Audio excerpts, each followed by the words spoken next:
ध्येय टीवी के daily MCQ कार्यक्रम में आप सबका स्वागत है और मैं हूं विवेक ओझा। फरवरी माह बीतने को है और अब यूपीएससी का जो प्रीलिम्स है उसका काउंटडाउन शुरू हो रहा है। कई और स्टेट जो पीसीएस हैं उनके भी प्रीलिम्स का काउंटडाउन अब शुरू होने को है। इसलिए जो समसामयिकी है यानी करंट अफेयर के जो प्रीलिम्स के पहलू हैं उनसे हमें और ज़्यादा रूबरू होने की ज़रूरत है और इसलिए अब हम बीच बीच में आपको करंट अफेयर के साथ साथ जो अलग प्रकार के जीएस के और सेगमेंट्स हैं, स्टैटिक पोर्शंस हैं, उनके सवाल भी आपको देंगे। तो आइए शुरू करते हैं आज का पहला सवाल। WWF जो सुर्खियों में है उसके संबंध में निम्नलिखित कथनों पर विचार कीजिए। पहला, WWF का गठन वर्ष 1961 में हुआ था तथा यह पर्यावरण के संरक्षण, अनुसंधान और रखरखाव संबंधी विषयों पर कार्य करता है।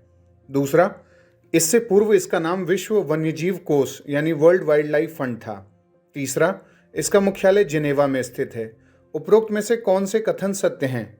ए 1 और 2, बी 2 और 3, सी 1 और 3 या फिर डी 1, 2 और 3? इसका उत्तर है ए। प्रश्न में दिए गए पहले और दूसरे कथन तो सही हैं, लेकिन तीसरा कथन गलत है क्योंकि WWF का मुख्यालय ग्लैंड स्विट्जरलैंड में है, न कि जिनेवा में। WWF इस समय अपनी सागरीय प्लास्टिक प्रदूषण यानी जो प्लास्टिक पोल्यूशन है उस पर रिपोर्ट को लेकर सुर्खियों में है। वन्यजीव संगठन वर्ल्ड वाइल्ड लाइफ फोरम ने कहा है कि प्लास्टिक समंदर के हर हिस्से में दाखिल हो चुका है और इसे रोकने की कोशिशें तेज करनी होंगी। संगठन इसके लिए एक अंतर्राष्ट्रीय संधि करने का सुझाव भी दे रहा है। WWF की ओर से प्रकाशित एक रिपोर्ट में कहा गया है कि समुद्रों में प्लास्टिक की बेतहाशा बढ़ती मौजूदगी से 88% समुद्री प्रजातियां प्रभावित हुई हैं। तो आप लोग ये ध्यान रखेंगे 88%, क्योंकि किसी प्रश्न में ये ऑप्शन बन सकता है। कई समुद्री जीवों ने ये प्लास्टिक निगल लिया है और इनमें वे प्रजातियां भी हैं जिन्हें इंसानी भोजन में शामिल किया जाता है। जर्मनी के अल्फ्रेड वेगनर इंस्टीट्यूट के सहयोग से लिखी गई इस रिपोर्ट में 2590 वैज्ञानिक शोधों से जानकारी जुटाई गई है। ये प्लास्टिक और माइक्रो प्लास्टिक के समंदर पर पड़ने वाले प्रभावों के बारे में जानकारी देती है। इस रिपोर्ट के मुताबिक अटलांटिक और प्रशांत महासागर में तैरते प्लास्टिक के विशाल प्लास्टिक आइलैंड्स बन चुके हैं और जीवाश्म ईंधन से निकले पदार्थ समंदर के हर हिस्से तक पहुंच चुके हैं। समंदर की सतह से लेकर गहरी तह तक, ध्रुवों से लेकर सबसे दूर दराज के द्वीपों के तटीय इलाकों तक और समुद्री घास के छोटे से हिस्से से लेकर विशालकाय व्हेल तक हर जगह प्लास्टिक के अंश पाए गए हैं। WWF ने अपनी रिपोर्ट में बताया है कि कम से कम 2144 प्रजातियां अपने सेटलमेंट में प्लास्टिक प्रदूषण का सामना कर रही हैं।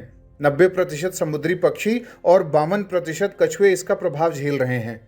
WWF ने चेताया है कि अब कवच वाले समुद्री जीवों और घोंघों में भी प्लास्टिक की मौजूदगी दिखने लगी है।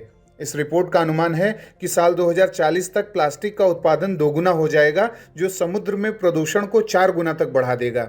इससे ग्रीनलैंड के आकार से 2.5 गुना इलाका सीधे तौर पर प्रभावित होगा। WWF के मुताबिक पीला सागर यानी येलो सी, पूर्वी चीन सागर और भूमध्य सागर इस वक्त सबसे ज़्यादा प्रभावित हैं माइक्रोप्लास्टिक से। और जो प्लास्टिक पोल्यूशन है, यह जितना माइक्रो प्लास्टिक सोख सकते थे वह सीमा पहले ही पार कर चुके हैं। अब बात करते हैं दूसरे सवाल की। भारत में ड्रोन के विकास के संदर्भ में निम्नलिखित कथनों पर विचार करें। पहला, मेक इन इंडिया कैंपेन को मजबूती देते हुए केंद्र सरकार ने विदेश से ड्रोन के आयात पर रोक लगाई है। दूसरा, भारत सरकार ने बजट 2022-23 में किसान ड्रोन के विकास की बात की है। उपरोक्त में से कौन से कथन सत्य हैं? ए केवल 1, बी केवल 2, सी 1 और 2 दोनों या फिर डी न तो 1 न ही 2? इसका उत्तर है सी। केंद्र सरकार ने मेड इन इंडिया ड्रोन को बढ़ावा देने के लिए विदेश से ड्रोन के आयात पर 9 फरवरी 2022 से रोक लगा दी है। सरकार की तरफ से कहा गया है कि अनुसंधान और विकास, रक्षा और सुरक्षा उद्देश्यों के लिए ड्रोन के आयात को छूट रहेगी, लेकिन इसके लिए मंजूरी की जरूरत होगी। हालांकि ड्रोन के पुर्जे आदि के आयात के लिए किसी तरह की अनुमति की जरूरत नहीं है। नागरिक विमानन मंत्रालय द्वारा जारी किए गए प्रेस रिलीज में कहा गया है कि ड्रोन के कंपोनेंट के आयात पर किसी प्रकार की मंजूरी की जरूरत नहीं होगी। अब बात करते हैं तीसरे सवाल की। राष्ट्रीय एकल खिड़की प्रणाली यानी नेशनल सिंगल विंडो सिस्टम के साथ एकीकृत होने वाला यानी इंटीग्रेट होने वाला देश का पहला केंद्र शासित प्रदेश हाल ही में कौन सा बना है? आपके ऑप्शंस हैं ए अंडमान निकोबार द्वीप समूह, बी दमन और दीव, सी जम्मू एंड कश्मीर या फिर डी दादरा और नागर हवेली। इसका उत्तर है सी। हाल ही में जम्मू कश्मीर राष्ट्रीय एकल खिड़की प्रणाली यानी NSWS में शामिल होने वाला पहला केंद्र शासित प्रदेश बन गया है। केंद्र शासित प्रदेश में ईज ऑफ डूइंग बिजनेस यानी व्यापार में सुगमता की दिशा में यह एक बड़ा कदम है। NSWS India industrial land bank से जुड़ा हुआ है, जो जम्मू एंड कश्मीर के 45 औद्योगिक पार्कों की मेजबानी करता है और इससे निवेशकों को जम्मू एंड कश्मीर में उपलब्ध भूखंड खोजने में मदद मिलेगी। भारत सरकार की वर्ष 2020 की बजटीय घोषणा के अंतर्गत NSWS एक डिजिटल प्लेटफॉर्म है जो निवेशकों को उनकी व्यावसायिक आवश्यकताओं के अनुसार अनुमोदन के लिए आवेदन करने और पहचानने के लिए एक गाइड के रूप में कार्य करता है। इस प्लेटफॉर्म को सितंबर 2021 में केंद्रीय वाणिज्य और उद्योग, कपड़ा और उपभोक्ता कार्य और खाद्य और सार्वजनिक वितरण मंत्री पीयूष गोयल द्वारा शुरू किया गया था। अब बात करते हैं चौथे सवाल की। हाल ही में बत्सीराई चक्रवात ने किस देश में तबाही मचाई है? आपके ऑप्शंस हैं A Fiji, B Madagascar, C Canada या फिर डी अमेरिका।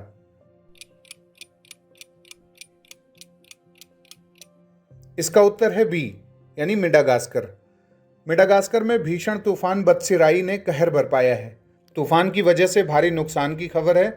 करीब 2 हफ्तों से ही दूसरा बड़ा तूफान बत्सीराई पूर्वी तट पर करीब 235 किलोमीटर की तेज रफ्तार से तटीय क्षेत्र से टकराया, जिसके बाद ऊंची लहरें उठीं और इस चक्रवात के चलते मेडागास्कर में 48,000 लोग विस्थापित हुए हैं। मनंजरी शहर पूरी तरह से बर्बाद हो गया है। मेडागास्कर पहले से ही ट्रॉपिकल स्टॉर्म एना से जूझ रहा था। अब बात करते हैं आज के 5वें और अंतिम सवाल की। हाल ही में भारत ने किस देश को उसके आधार यानी बायोमेट्रिक पहचान पत्र को विकसित करने में ग्रांट देने का निर्णय किया है? आपके ऑप्शंस हैं ए बांग्लादेश, बी भूटान, सी मालदीव या फिर डी श्रीलंका। इसका उत्तर है डी। भारत श्रीलंका के डिजिटल पहचान ढांचे को लागू करने के लिए मदद करने पर सहमत हो गया है। श्रीलंका मंत्रिमंडल ने 7 फरवरी को यह फैसला किया है। रिपोर्ट्स के मुताबिक ये डिजिटल आईडी आधार कार्ड तकनीक पर आधारित होंगे। श्रीलंकाई कैबिनेट मंत्री नामल राजपक्षे ने इस बात की जानकारी दी है और उन्होंने भारतीय मदद के लिए पीएम नरेंद्र मोदी को धन्यवाद दिया है।